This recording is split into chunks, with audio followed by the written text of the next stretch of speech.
Pag-usapan po natin mga kabida, no? Ito hong insertions, okay? Kasi po ang buong akala po natin na lahat ng sisi po makabida, no, sa korupsyon, lalong-lalo na po doon po sa 2025 national budget, napunta doon ho sa mga kongresista, no, diyan sa House of Representatives. In fact, napangalanan nga, ito pong si Congressman Zaldico at saka dating Speaker Martin Romualdez po makabida, na silang mga pasimuno daw dito ho sa insertions na ito, Pero subalit naungkat po makabida, na meron palang partisipasyon dito ito hong mga senador po, noong 19th Congress po, mga kabida. Bago lang po mga kabida, ibinunyag po ni Senador Panfilo Lacson, ang chairperson po ng Senate Blue Ribbon Committee, mga kabida, at the same time Senate President pro tempore, na halos lahat ng mga senador noong 19th Congress po, mga kabida, guilty ho dito sa insertions na ito, Mantakin nyo kung totoong na-release itong lahat, umabot daw sa mahigit 100 bilyong piso po, mga kabida, yung insertions na yon, po. Okay? Eto, babasahin ko lang po, itong balita mula mismo sa abante.com.ph, mga kabida, Alright? Ang sabi po dito, sa kanilang headline, halos lahat ng senador may singit budget. Ayun. Eto, babasahin ko lang po, Isiniwalat ni Senate President pro tempore Panfilo Ping Lacson na halos lahat ng miyembro ng Senado noong 19th Congress ay nagkaroon po ng insertion sa 2025 national budget. Ayun. Eto na. Nakakita ako ng dokumento kung magkano yung insertion at list. Initially, nakita ko sa Senate pagkalaki-laki yung nasa NEPMAN ito o hanggang sa BICAM talaga. Malulula ka, wika ni Lacson sa isang radio interview nitong Sabado. Aniya, ipinakita na niya kay Senate President Vicente Tito Soto III ang dokumento hinggil sa insertion ng 2025 national budget. Nakita namin doon listahan ng mga senador na pagkalaki-laki ang kanilang na-insert. Malaki, unprecedented. Mantakin nyo, unprecedented po, Sabihin ko nang sa 19th Congress halos lahat, saad ni Lacson. Hindi masabi ni Lacson kung lahat ng insertion ay na-release ang pondo dahil sa pagkakaalam niya ay marami ang na-veto sa 2025 General Appropriations Act habang ang iba ay naging for later release. Ayun po mga kabida, na FLR na for later release, kung lumusot iyon pagkalaki-laki, mahigit 100 bilyon. Ayan po mga kabida, Naniniwala rin si Lacson na dapat managot dito ang Department of Budget and Management o DBM dahil sa pagre-release nila ng pondo sa mga flood control projects kahit nanggaling sa unprogrammed appropriations. Ayun, doon pala nanggaling yon. Yung mga budget po sa mga flood control projects, mga kabida, Maski paano, mayroong negligence ang DBM kasi yung unprogrammed appropriations, papaano ito nahugot at napunta sa infrastructure project na lalo pa nga at nasa level ng authority ng district engineering offices. Paliwanag ni Lacson. Anya, binanggit na niya ito sa unang privilege speech kung saan isang congressman mula sa Oriental Mindoro ang nakapagpagawa ng flood control project mula sa unprogrammed appropriations. Binanggit pa ni Lacson na dahil sa divine intervention, bunga ng magkakasunod na bagyo at pagbaha sa maraming lugar sa bansa, dito naungkat ang katiwalian sa mga flood control project ng Department of Public Works and Highways. Ayon. Eto pa, mga kabida, hindi na sana ito nangyari kung nag-self-restrain o kaya nabawasan ang greed ng mga mambabatas, pasaring ni Lacson.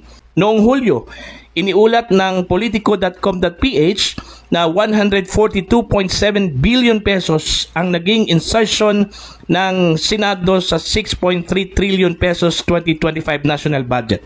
Kabilang sa may pinakamataas na insertions ay ang Bulacan home province ni Senator Joel Villanueva na may 12.8 billion pesos at 9.1 billion pesos sa Sorsogon na siyang lalawigan ni Senator Francis Escudero. Pinasukan din ng 8.37 billion pesos ang Mindoro, 7.32 billion pesos sa Batangas, 7.2 billion pesos sa Davao, 6.5 billion pesos sa Misamis Occidental, 5.9 billion pesos sa Quezon, 5.6 billion pesos sa Cavite, 4.251 billion pesos sa Valenzuela City at 4 billion pesos sa Cebu. Ayun, ang laki-laki po pala mga kabida, no? Okay? Mantakin nyo ha, sinabi po ni Lacson, umabot daw sa 100 mahigit, ano? Billion pesos po mga kabida ang nakita ho niya na in-insert daw mga kabida ng mga senador. Okay? Pero hindi po niya alam kung ito ba lahat ay na-release po, ano? Meron daw iba doon is for later release. Okay? Pero ang sa isip po natin at sinisisi po natin mga kabida, ito lang mga kongresista. Okay? Na sila daw yung may pakala doon ho sa insertion sa 2025 national budget, ano? At ang kanilang arkitekto daw dito mga kabida, ito hong si Congressman Zaldico at dating House Speaker Martin Romualdez. Okay? Yun pala. Meron palang partisipasyon ho dito, ano? Halos lahat ng mga senador doon po sa 19th Congress po mga kabida, no po. Wala pa po dito si Lacson Wala pa po dito si Soto, mga kabida, no? Spare dito, ito po mga bagong senador. Okay? May mga senador nung 19th Congress mga kabida na hindi na po senador ngayon. Alright? Pero, most likely, baka kabilang po doon ho sa mga senador na nag-insert po ng budget, ano po. Okay? Now, walang mapipili po sa kanila pala dito. Mga kabida, walang holy cow. Ano? Kasi sila po lahat halos. Paano na to? Yun yung masakla po, ano, mga kabida. Kasi po, wala na pong pwedeng pagkatiwalaan po sa mga mambabatas po natin. Ano po? Mantakin nyo ha, ang program appropriations. Supposedly, yung budget para ho sa flood control projects ay hindi dapat kunin po doon, mga kabida. Pero ano nangyari? Doon pala kinuha. Alright? Kaya nga, nagtataka ka lang, bakit nagkaroon po ng malaking budget ito pong Department of Public Works and Highways? Halos magkatumbas ho sa budget po ng Department of Education. Di ba kung naalala po ninyo, ano? Kung hindi lang po na-booking yung budget po ng DPWH, mas mataas pa po, no, sa DepEd. Mga kabida. Kaso lang po, dami hong tumiligsa po dito, ano? Dami hong nag-criticize po dito, bakit mas malaki pa po ang infrastructure kaysa dito ho sa edukasyon.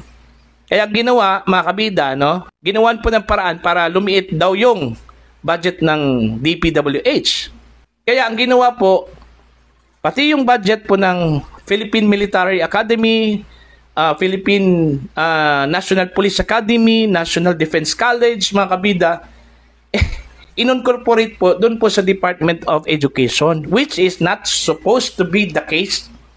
Kasi separate yun sila Saan ka makakita po, ano, sa mga previous budgeting po, mga kabida, sinam up yung budget po ng DepEd doon po sa PMA, PNPA, National Defense College, ano? Ibang institusyon yon. Pero ang ginawa po mga kabida, sinam up po, kaya yun, umabot po ng mahigit 1 trilyong piso po, ano, ang budget po ng Department of Education. Diba? Para lang po magmukha po mga kabida na mas malaki po ang edukasyon kaysa dito ho sa Department of Public Works and Highways. Yun. So ito part lang po ito 100 plus billion pesos yung sinabi po ni Lacson na nakita po niyang insertions mga kabida ng mga senador. So meaning, this is a piece of a cake lang po. mga kabida. Kasi kung tutuusin po natin, doon po sa mga na-discovering insertions po, nasa 400 plus billion pesos po yun.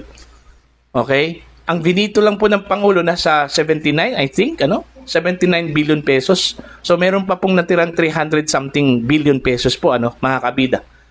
Ngayon, dito ho sa natirang billions of pesos po, kanino po nanggaling to? Kanino nanggaling? Kanino o sino yung nag-insert po dito? Alright? So wala talagang mapili po sa kanila, mga kabida. Kaya nga, ang dami hong nag-react po dito, sa sinabi po ni Lacson. May mga nag-react po doon. Wala na talagang mapagkatiwalaan po, na mga mambabatas po. Lahat po sila ay may mga bahid po, mga kabida. Para bang sinasabi po natin na lahat po sila mga corrupt, po. Okay? Mga kabida. See? So, yung 19th Congress, mga kabida, sila yung most guilty.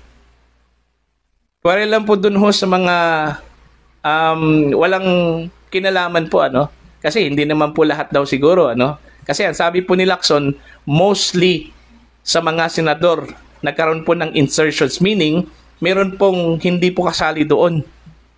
At yung mga hindi ho kasali doon, palakbakan po natin yun, mga kabida. Kasi hindi po sila nagpatemp. Yung sinabi ni Lacson, hindi sana mangyayari itong mga pagbaha, mga kabida, okay? Itong pagka-discovery po ng mga ghost projects, sa mga flood control, mga kabida, kung na-control lang yung pagiging greedy po ng mga mambabatas, pero hindi po nila na-control eh. Okay? Kaya ito po yung nangyari. Buti na lang po, mga kabida, meron pong divine intervention. Kasi kung wala lang po itong mga bagyo, okay, yung malakas na ulan, mga kabida, hindi sana magbaha. At hindi ho madiscover, mga kabida, na meron pong pagkukulang doon po sa mitigation po, sa baha. Okay? Diba? At doon po na-discover na yung 5,500 flood control projects, mga kabida, na sinabi po ni Pangulong Ferdinand Bongbong Marcos sa kanyang State of the Nation address, parang hanggang drawing lang pala yun, Alright? Kasi mayroong mga flood control projects na completed na po, nabayaran na po, pero wala hong projects, mga kabida. Okay? Hanggang drawing lang po yun. Sa madaling salita, ghost project yon. At saka kung hindi man po ghost project, meron mang mga projects pero mga substandard. Okay? Ang dali lang masira po, mga kabida. Yun yung hindi ho deserve ng taong bayan, Lalong-lalo na po sa mga nagbabayad po ng buwis.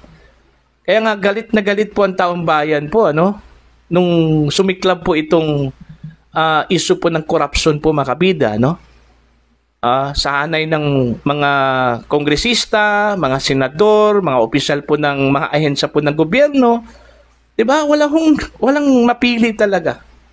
Okay, mula sa executive branch papuntang legislative branch, ewan ko lang po sa judiciary po, mga kabida, po. Okay?